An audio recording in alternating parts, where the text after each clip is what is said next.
Imona. Bu yoqqa qarang. Narsa kerak? Yo'q, rahmat, hamma narsa bor. Telefon tinchlikmi?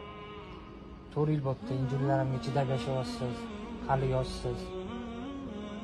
Yangi hayot boshlasangiz, farzandli bo'lib, Xudo xolasa, Alloh nasib qilsa, hayotingiz yaxshi bo'lib ketadi. Men nogiron nima qilasiz, umringizni bekor o'tkazib? Begam, mana sizga o'zim aytmoqchiman. Men sizga jannat ilmiga tekkanman. Siz men jannatga oltimsiz. Men qanaqa jannatga oltiman? Erta bilan sahar turib, erini ko'tarib, tahoratxonaga olib kirib tahorat qildirilgan. Xotin erini ko'tarib, bolasini ko'targandek olib kirib tahorat qildirilgan. Tahorat qildirib olib kelib joy namoz ustiga yotqizar ekan, birgalashib namoz o'qir ekan. Kelin baraka topkur oldida shayx hazratlarining kitoblarini o'qib berar ekan, yana hovlini ham ishlari, hali oshxona ishlari hammasi Likey